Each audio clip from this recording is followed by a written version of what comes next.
Sipas opinionit ton, pasqyrat financiare paraqesin në mënyrë të drejtë në të gjitha aspektet materiale pozicionin financiar të Bankës së Shqipërisë më 31 dhjetor 2013, rezultatin e saj financiar dhe flukset e saj të paras.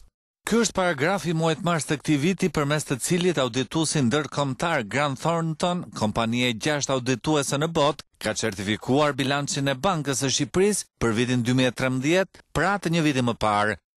Kompania është kontraktuar nga vetë Banka e Shqipërisë për të bërë auditimin e saj, me qëllim për të garantuar dhe certifikuar se llogaritë financiare dhe bilanci përfshi rezerva dhe stokun paraqesin të vërtetën. Por siç tashmë dihet, më vonë rezultoi kundërta. Gjendja e keshit në thesarin e Bankës së Shqipërisë nuk pasqyrohet në bilanc, sepse është sekret, por ajo kontrollohet përmes një procedure të veçantë. Rezultatet mbahen në dokumenta të veçantë jashtë tabelave normale financiare. Madje në parimet e auditimit, kontrolli arkës stok ose inventari fizik hyn tek ato elementë që konsiderohen si me rrezik të lartë dhe që duhet të jenë ndër prioritetet e kontrollit. Top Channel ka mësuar në rrugë konfidenciale se kontrolli arkës stok, pra atje ku ka ndodhur vjedhja, është kryer 2 herë nga viti 2010 më pas. Sërish në asnjë rast, qoftë auditi brendshëm i Bankës së Shqipërisë, qoftë audituesi ndërkombëtar nuk e konstatuan vjedhjen, e cila ka vazhduar sipas dëshmisë së Ardian Bitrajt për 4 vjet me radhë. Top Channel kontaktoi me kompaninë Grant Thornton. Kompania nuk ka pranuar pyetje, por është përgjigjur përmes një komunikate zyrtare standard.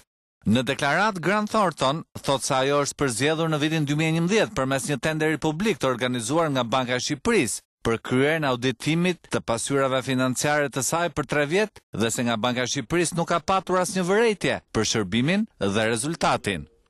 Theksojmë se Grant Thornton në Shqipëri nuk ka marrë asnjë lloj komunikimi nga Këshilli Mbikëqyrës i Bankës së Shqipërisë për sjellje jo profesionale ose pakujdesi. Përkundrazi, raportet vjetore të auditimit të dorëzuara nga Grant Thornton SHPK për pasqyrat financiare të Bankës së Shqipërisë janë kryer në përputhje të plotë me standardet më të larta profesionale dhe kërkesat e ligjit në fuqi. Këto raporte janë pranuar plotësisht nga banka, pa komente për sa i përket cilësisë profesionale të shërbimit ofruar. Në daljen e tij të parë për mediat menjëherë pas mbledhjes së mbyllur me guvernatorin e Bankës së Shqipërisë, kryetari i Komisionit Parlamentar të Ekonomisë, Arion Braça, tha se një nga hallkat kyç që ka dështuar në parandalimin e vjedhjes së bankës është audituesi ndërkombëtar. Në komunikatën e saj dhënë Top Channel, Grant Thornton nuk jep sqarime nëse kontrolluesi i inventarit fizik ka qenë pjesë e detyrave të saj. Nëse e ka zhvilluar apo jo ndonjëherë këtë kontroll dhe pse nuk u konstatua vjedhja, por sqaron se e ka kryer shërbimin e saj me profesionalizëm dhe se të gjitha raportet e saj janë provuar pa asnjë vërejtje nga Banka e Shqipërisë dhe Këshilli Mbikëqyrës. Deri tani nga ballafaqimi i deklaratave rezulton se është kryer auditimi i Bankës së Shqipërisë çdo vit, por për gjendjen e arkës ku u vodhën parat konfirmohen vetëm 2 kontrolle. Por çështja është në hetimin e prokurisë, e cila me gjasa do të sqarojë edhe përgjegjësinë e audituesit.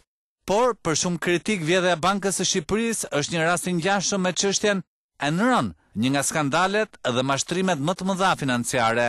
Në atë kohë audituesi i kompanisë energjetike me qendër në Houston të Shteteve të Bashkuara ishte Arthur Anderson, një nga 4 kompanitë më të mëdha në botë, por që pas përfshirjes në skandalin Enron, shkoi direkt në faliment.